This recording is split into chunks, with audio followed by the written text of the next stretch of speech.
Welcome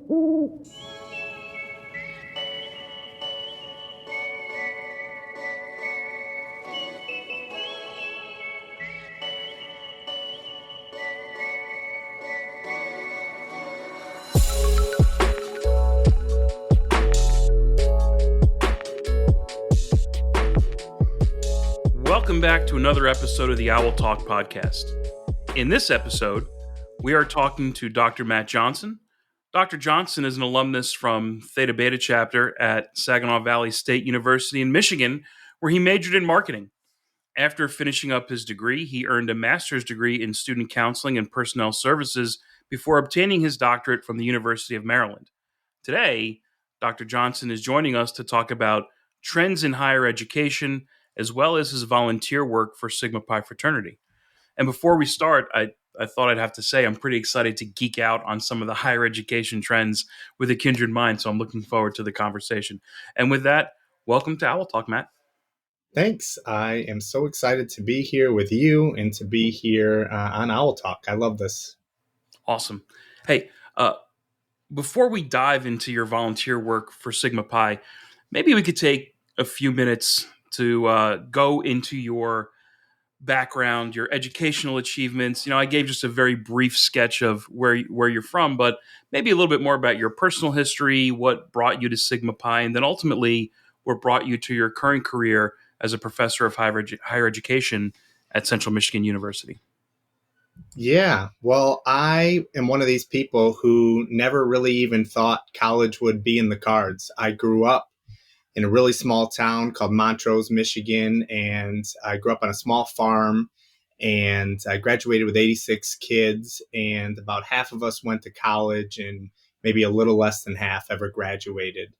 And I knew that I really wanted out of that small farming town, and I didn't know exactly what that looked like, but I figured college was the way out of there. And so I went to Saginaw Valley State University, our Theta Beta chapter, in the fall of 1999, when we were all, thinking the world was going to end here in just a few short months.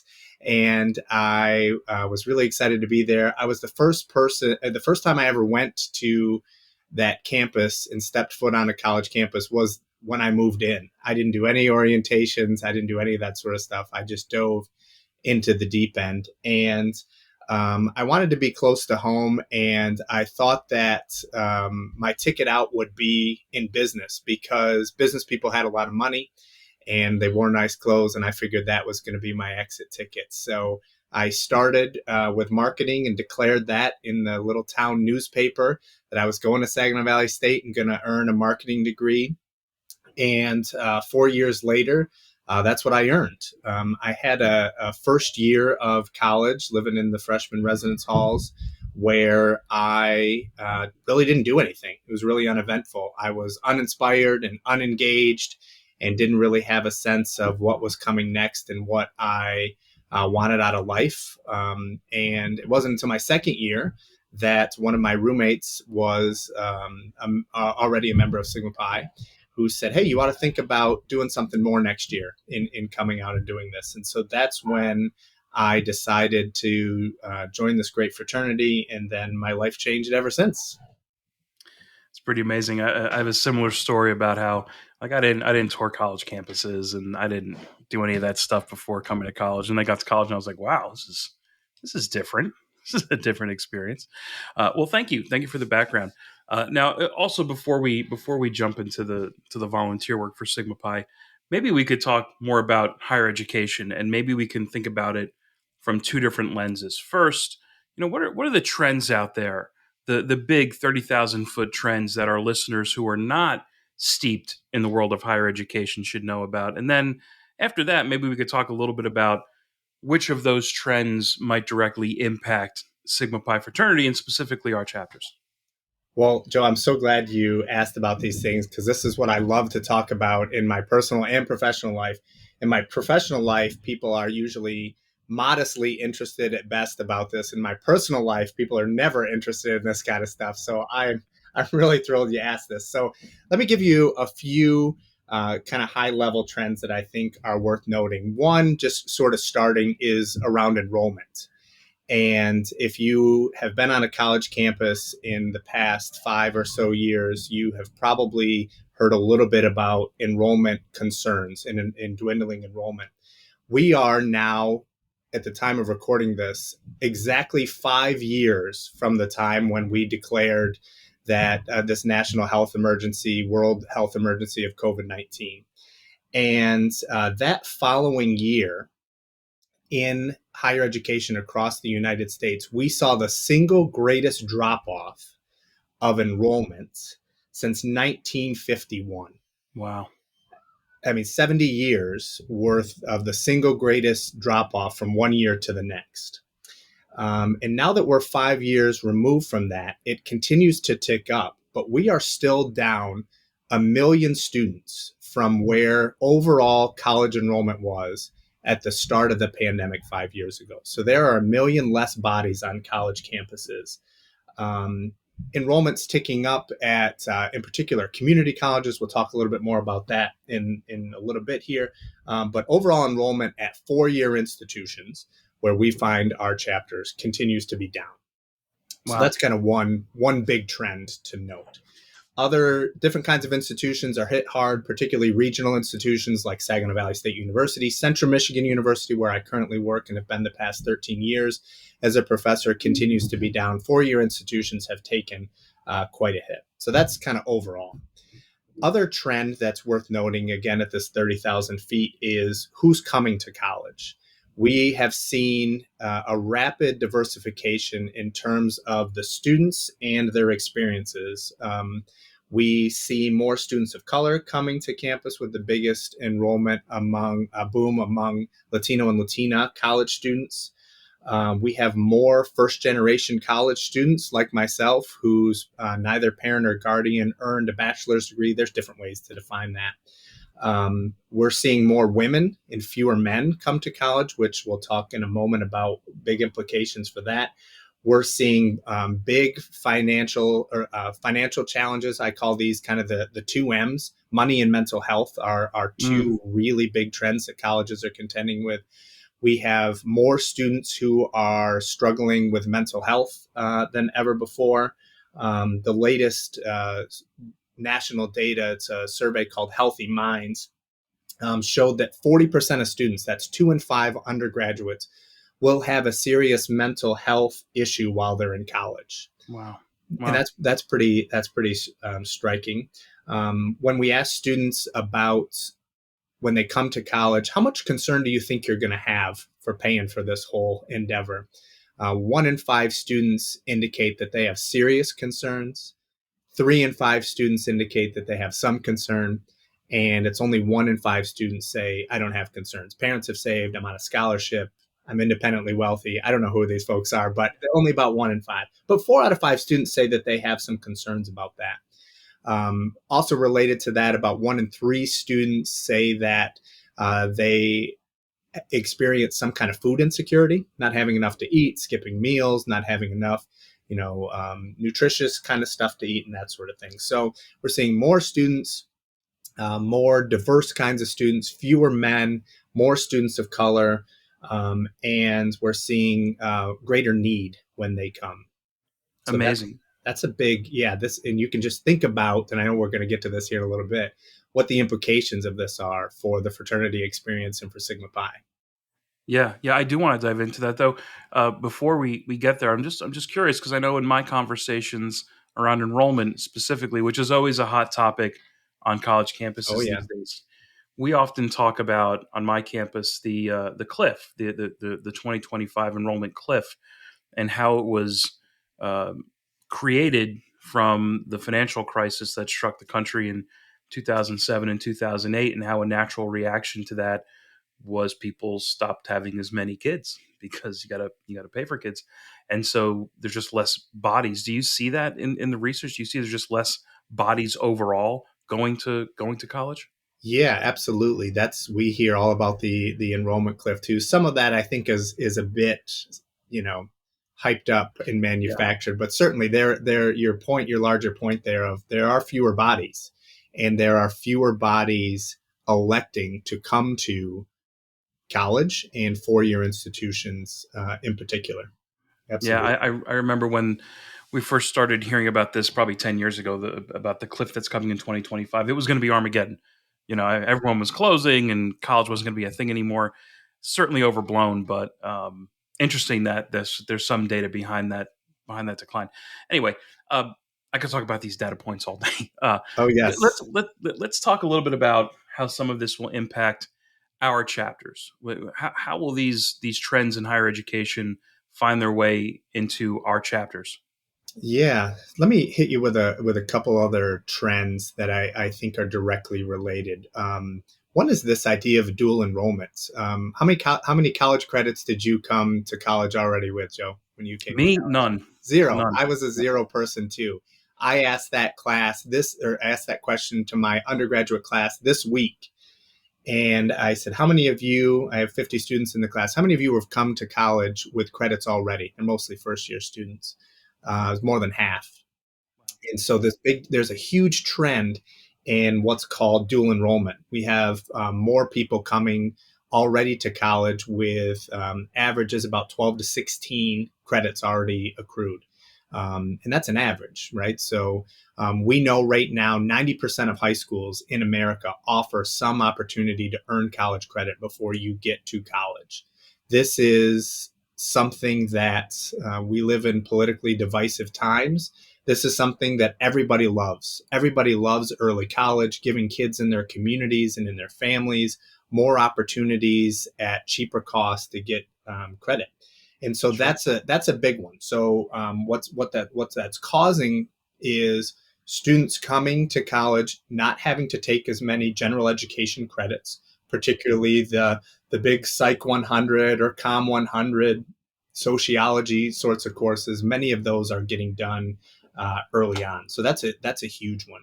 The other thing that shifted, and I'll ask you this question too: how Yeah. many online courses did you take while you were in undergraduate?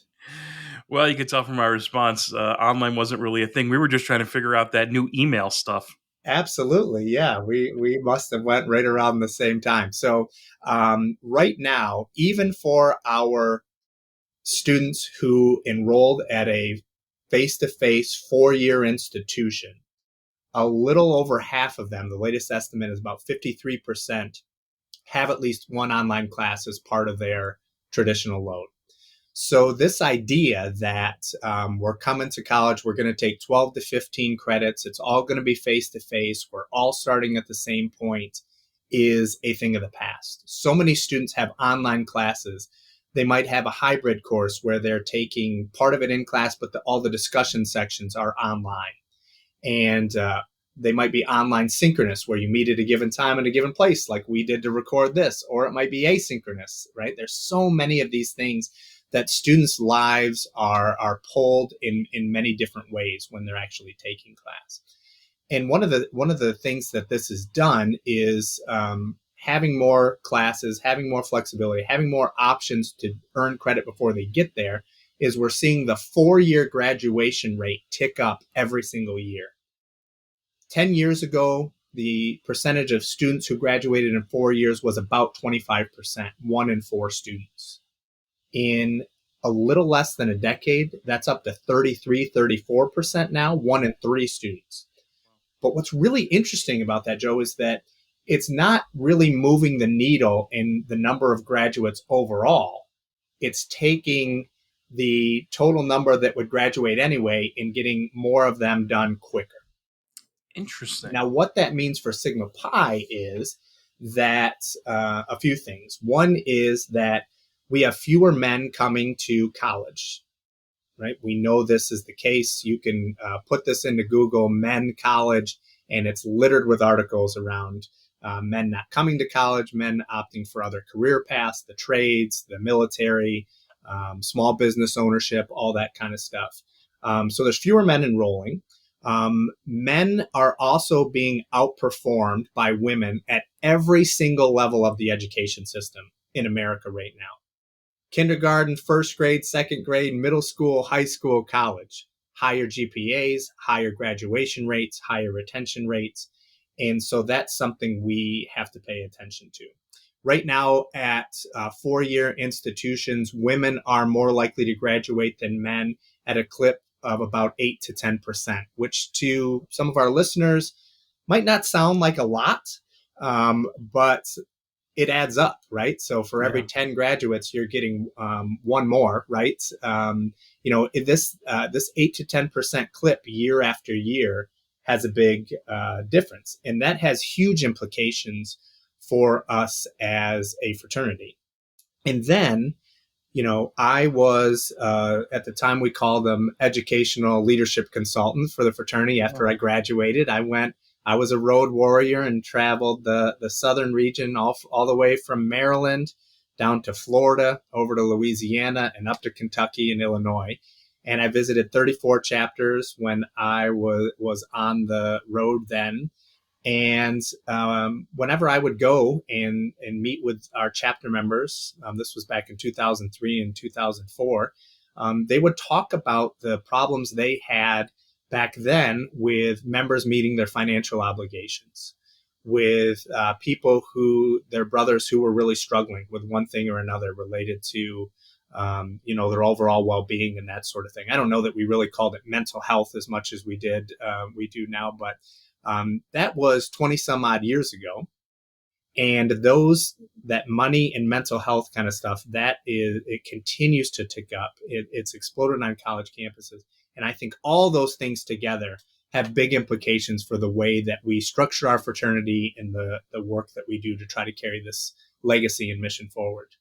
Yeah, it's fascinating stuff to think about what the world was like on a college campus when you and I were going to school, and then dial it back even further 10, 20, 30, 40 years when many of our alumni were going to school versus just the demographic shift today of what goes on college campuses. I mean, there's just not as many men as you said. The men come from different backgrounds, and maybe we need to learn more about how we can grow with these new populations. And maybe that's a nice way to segue into what else I would like to talk about, which is your volunteer work for Sigma Pi Fraternity.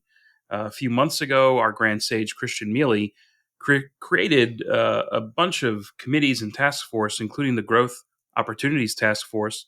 He appointed you as the chair of that task force. So, first, congratulations on the appointment. Um, Absolutely.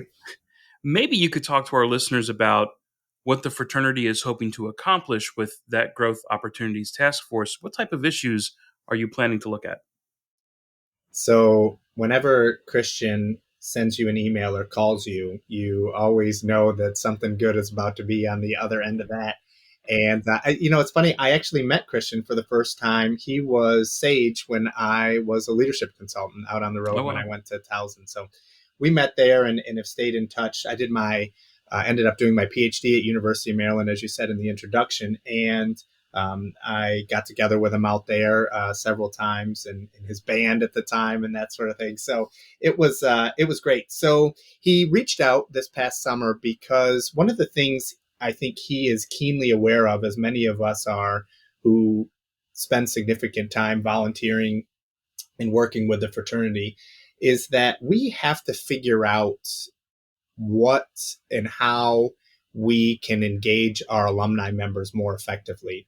And we don't have to look too far to see who is doing this really well. It is our NPHC fraternities and Yeah. sororities that are on our college campuses right alongside us. They are running laps around us and have been for decades in terms of member engagement from the beginning and uh, figuring out what that all looks like.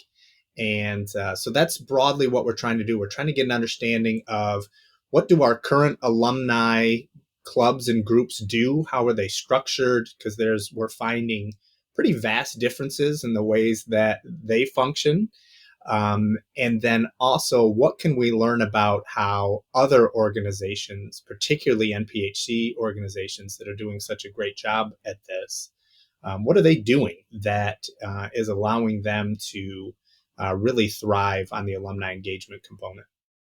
Yeah, I would offer that the NPHC groups are not only doing it right, they're doing it right, and it's not even close. Like we're not even no one comes even near to them. And I can tell you this short story, which I don't know if you attended convocation in Las Vegas in 2016. But when I got there, it was a sea of purple and gold at the hotel. You would hope that those were a bunch of Sigma Pi guys and their family and friends. It was not.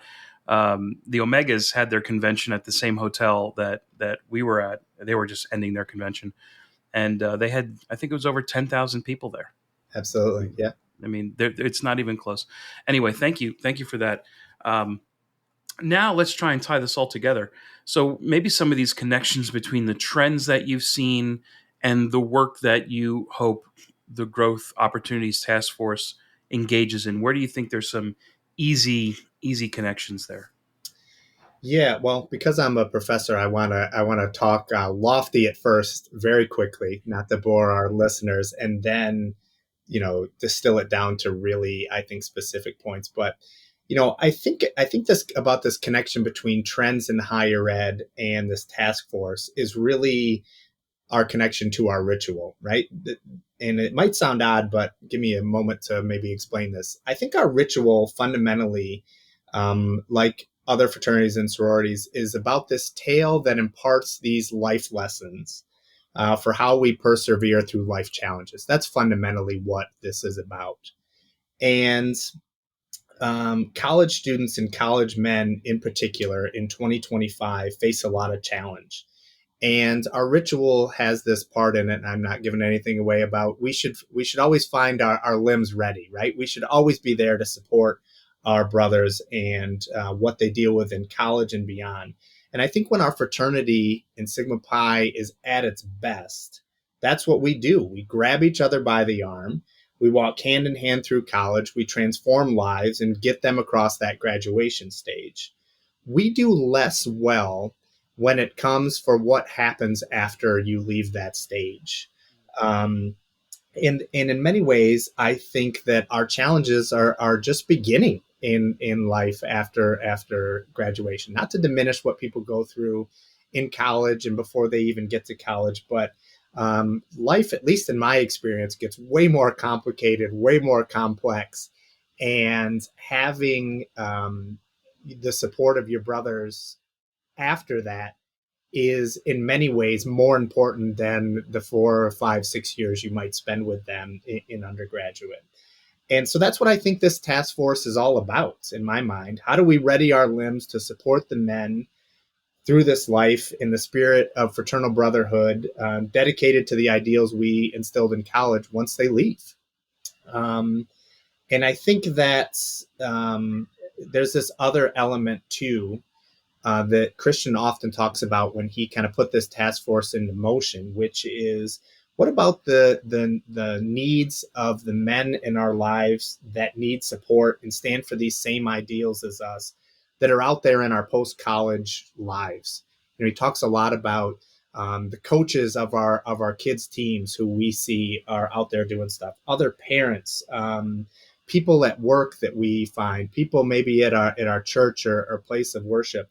We traditionally have not done well as Sigma Pi's in terms of broadening the appeal and intake of men post college, like NPHC organizations do. So the task force is also trying to do that. So, that's where I kind of think sort of lofty what we're trying to do in trying to bring this home, because there's a lot of challenge out there in the world, and not only in this certain time of place of 2025, but it sure seems like men in particular in the collegiate environment are facing an enhanced set of challenges that we haven't really seen in this kind of form or complexity in a long while. Yeah, and that's something that I hope the undergraduates listening, I hope they understand the broader context of who we are and what we do. That we're not just some 3 or 4 year club on a college campus. We're a lifelong brotherhood, and that means that there's more to this. That means that we should be helping each other after we graduate. But you make a really good point, Matt, about there's other men in our lives, and we should be trying to find ways to bring all the good that we know exists in Sigma Pi fraternity to them, all those resources. Um, and again, we could talk about this all day, but maybe to begin to wind this down a little bit, for the alumni that are listening today, which of course I always remind folks the largest part of our membership are the alumni. I know the undergrads are the ones that might take up the most space on social media and the most space in front of us, but it's the alumni who are the larger numbers. What are some critical data points, some critical thoughts that they should keep in mind to help them better understand what the future of our fraternity is going to look like? Yeah, you do a great job of distilling down high, lofty things and summarizing it really well. I need you in my life in other ways, Joe. Thank you. So I think there's a few things that we need to get our minds around regarding how we support these young men in our midst. We got to do that holistically. Our ritual, our new member program, our purpose have never been more relevant or important in our history. I would contend that wholeheartedly. And I think there's a few questions we need to have at the center of our work. One is, how do we communicate the value to college men who are looking for connection, who are looking for purpose, who are looking for direction at these four-year institutions, and they want a transformative experience. Depending on which outcome you look at related to college, maybe enhanced critical thinking, maybe it's having a mentor, broadening your perspectives, developing your capacity for leadership. There are all kinds of studies out there that say, depending on the outcome, anywhere from 1 in 3 to 1 in 4 students who reach the end of college don't move at all or grow in any of those capacities. They don't report being mentored. They don't report mentoring others. Their leadership doesn't change. They're just kind of going through the motions. And that might have been me if I hadn't joined the fraternity, right? I definitely went through the motions my first year. And so we have to figure out how we communicate that value. The other thing I think we need to reckon with, not only our fraternity, but other fraternities and sororities for that matter as well, which is, in which direction are we moving the needle for these young people who are coming to campus with mental health and financial concerns? Are we part of the solution? Are we a partner in what the campus is trying to do, or are we adversarial in going in the opposite directions? At times in my own undergraduate fraternity experience, I wondered which of those directions we were actually going in. So that's another one, right? We have to be thinking about how we're a help and not a hindrance to young folks' development. The other one is that transformation that develops, that I think in pursuit of self-improvement with others, committed to this same thing, is never going to go out of style. Even if it goes out of focus for the fraternity experience overall. The need is high. We have to get a better understanding of who our students are, what their lived realities are, because even if you are on a college campus, like you and I spend lots of time there, even if you are close to these young men, I don't think of ourselves as that old and that long ago, even though we remember dial-up internet and some of these other kinds of things. It's changed. It's changed rapidly.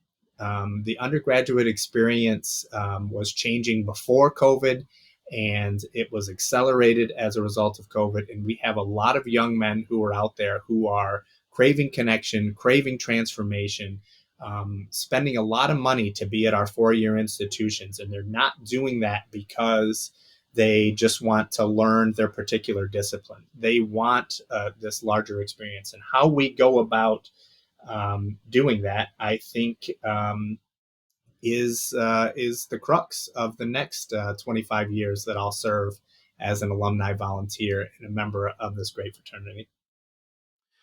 Yeah, I'm already thinking about 3 or 4 additional podcast episodes we're going to have to record, you and I, to talk about some of these things, because there's so much here, and some of the context is so deep for the future, and there's so much that our alumni have to understand about the reality of the world on a college campus today, and how different it is, and how different it will be, as you said, for the next 25 years. Matt, this was great. Thank you for joining me with this episode. Before we go, maybe you have some parting words and some parting ideas for our listeners. Yeah, I would say that I say this to people whenever they say, wow, you work at a college campus and you work closely with college students. Wow, it must be really bad over there. There's this perception out there that college students are unmotivated, they're not hardworking, they are lazy, they're disinterested, they're disengaged. And I just have never found that. I have never found that. Um, Particularly the college men that I work with are excited. They are engaged. They're wanting to do things. They need direction and they need people who are willing to invest in them and willing to engage in them with transformative experiences. And if that doesn't sound like the fraternity experience, I don't know what this whole thing is. Amen. Amen. Thank you, Matt. Thank you for being a guest on Owl Talk and bringing us inside of the trends in higher education, as well as your incredible work for Sigma Pi Fraternity.